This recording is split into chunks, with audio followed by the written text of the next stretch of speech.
What is going on, guys? Welcome back to another video on the channel. This is r/EntitledParents. Relatives invited for dinner assume they're staying the night. My dad is the only member of my family with whom I have a close relationship, as he is the only one who accepts my choice to remain child-free and focus on my career and travel. As for my stepmom, stepbro, and his wife, uncles, aunts, and cousins, all of them have given me heck for my lifestyle. I'm in my mid-30s now, and ever since I'd entered my late 20s, they began badgering me to get married, preferably to a man my father chooses for me. I'm Indian, so you can imagine how this goes. I got the usual bull bingos. Who will take care of you when you're old? You're selfish for only thinking about yourself. You need to marry and breed because that's what women do. Around 4 years ago, I finally got sick and tired of them and decided to ignore their calls and texts. I've only maintained low contact with my stepbrother because he was not quite as horrid as the others. I was never close with these people to begin with, so it wasn't difficult. For a while, they took to harassing my dad to get him to get his daughter in line, but he shut them down by saying that it was my life, my decisions. At the time when this incident took place, a certain crisis had arisen in my extended family, one that directly affected my dad. I don't wish to go into details, but it compelled me to interact with these people again. So, my stepmom's sister, her husband, their teenage son, along with their grown son, his wife, and their toddler, came to our city to discuss matters. My dad and I decided that we can all chat at my place as it's close to the airport.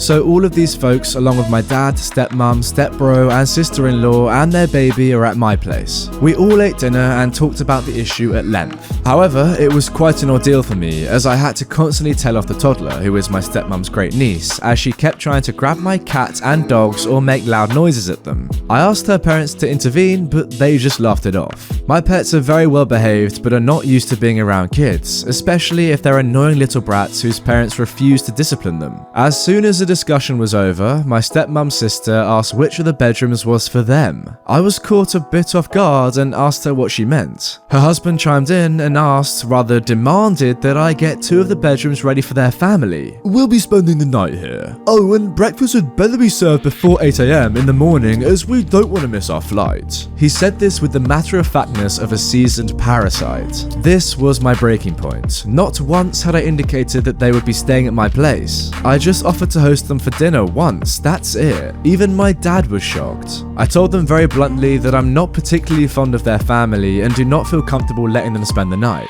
Also, how the heck did they get this ridiculous idea anyway? Now my stepmom flared up. She no longer speaks to me directly, so she began asking my dad why his daughter could not put up family members in her home for just one night? How can she be so selfish? My stepbrother's kid chose this exact moment to start bawling, so my sister-in-law told her to stop yelling as the baby was getting upset. Thanks, kid. I told everyone in a firm voice that we discussed what we were supposed to discuss and it was time for them to leave. My stepmom and her sister walked out grumbling. Everyone else followed. The toddler's mum asked if she and her kid could pet my dogs. I just said no with a straight face, which seemed to annoy her. The baby was still bawling like a champ, so no one was able to say anything else. I never even wanted these people in my home to begin with, so letting them spend the night was obviously out of the question. If they had asked beforehand and asked politely, then I would have considered it.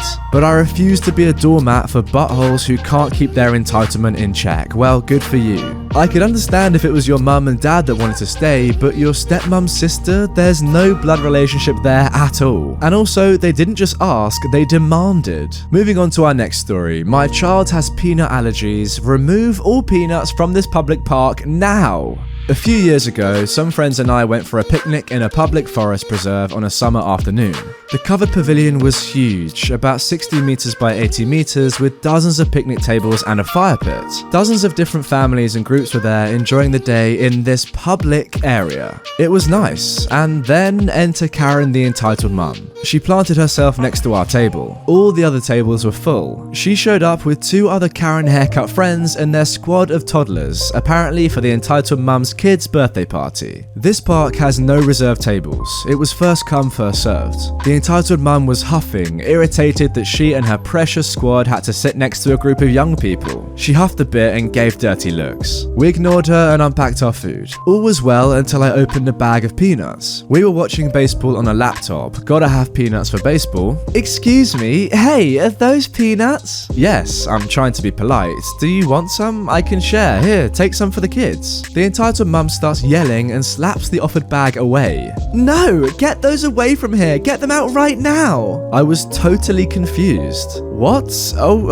okay, you don't like peanuts, I got it. I turned away back to my friends, happy to ignore her, but... Hey, didn't you hear me? My child is allergic to peanuts. They could kill her. At this point, my friends were ready to tell her off, but I'm more diplomatic. I'm sorry, I don't know you nor your child. If I did, I would not have offered you peanuts. Now that I know, I will keep my peanuts at our table away from your kid. Okay, enjoy your party. With that polite de-escalation, I returned to my baseball game and everyone had a great day. No, of course not. The entitled mum grabs me by the shoulder. Listen, you are threatening the life of my child.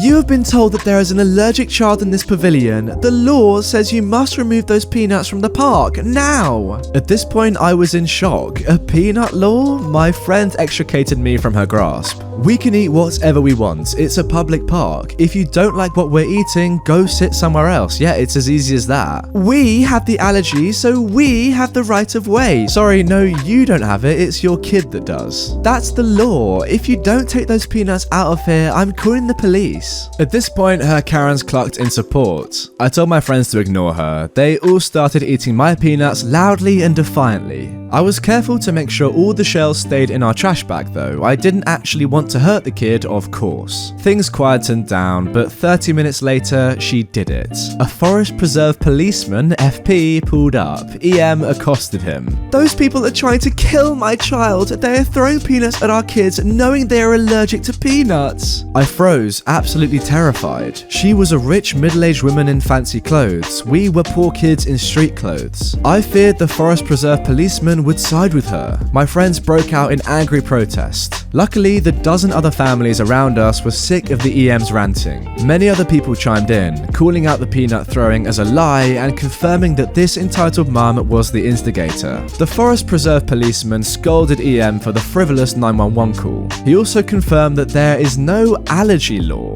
If we kept our peanuts at our table, we were fine. She got off with a warning. EM and her Karens ended their party early, sending us some evil looks on the way out. We enjoyed our peanuts, beer, and baseball the rest of the day. The great thing about this story was OP was very respectful to the kid and their allergy. It's just a shame the entitled mum couldn't have that same respect. And finally, racist entitled mum wants me to give her precious baby my phone because I'm coloured and probably stole it. Police get involved and I'm apprehended. Just for background, I'm a half-black woman who grew up in a ghetto and worked dang hard through high school to earn a scholarship and a full ride through college. I now work a very decent job and make a reasonable amount of money, which I'm not afraid to show off, though I do maintain my ghetto heritage. Naturally, racism is a touchy subject for me. So here I am minding my own business in a local coffee place, answering some emails on my new Samsung Note 10. Day off, so I'm not dressed particularly well. Hoodie, sweatpants, you know the deal. Enter the cast. EM, of course, is an entitled mother, generally snooty looking. Like she was trying really hard to look wealthy, but nothing she had on was actually valuable, obviously fake jewelry, etc. EK, the entitled kid, maybe 12 or 13, large, positive he had some kind of autism or Asperger's, due to his general mannerisms and, well, screeching.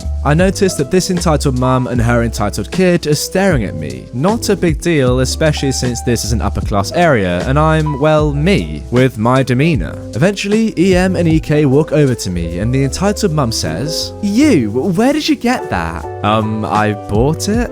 How? How do you think? People like you can't afford phones like that. You must have stolen it. At this point, I'm sort of in shock and speechless. She follows up with, "I should report you to the police, but I'm willing to let this go if you hand the phone over to my precious baby son now." And why would I do that? Because you stole it and don't deserve it. You're not getting my phone, lady. At this point, the manager, supervisor, assertive staff member, I'm not sure, but I'm calling him manager from here, walks over after noticing the situation situation and tries to calm everyone down. Mom, I need you to keep it down. This is a coffee shop. This woman called me a lady after stealing my son's phone. Wait, what? I want a full refund, my phone back, and some compensation. Mom, you need to give her the phone back or I'm calling the police.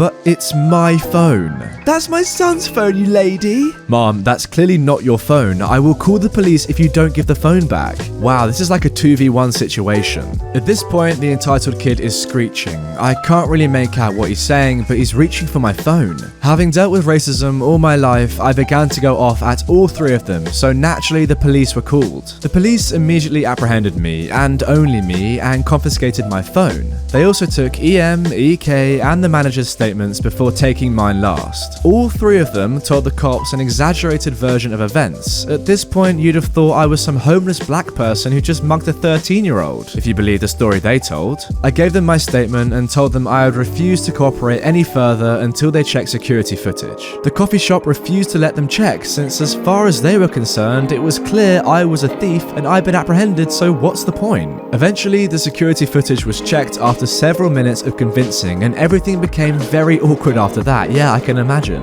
The police awkwardly apologized and even went out of their way to say we weren't working on racial stereotypes, just responding to the scene that was reported. None of the coffee shop staff actually said anything to me once I was apprehended. Guess I'm not going back there now. The entitled kid never stopped screeching even as I left after being released from police. The entitled mum seemed completely unfazed by the security footage, continuing to claim that I must have stolen it from someone else, because my type can't afford those phones. So that was another day off ruined by entitled parents and racial profiling. I wish I could say I was surprised by the absolute gall of that woman, but to be honest, I've experienced so many of these situations, nothing surprises me anymore. Well, that just makes me feel horrible inside. Like, the racial profiling is one thing, but the fact that neither the coffee shop staff or the entitled mother apologized once they knew they were blatantly wrong is just disgusting. Anyway, that is the end of this video. I really hope you enjoyed it. If you did, don't forget to like, subscribe, and click on screen for another one to watch right away. With that being said, I will see you all tomorrow with some more Reddit content.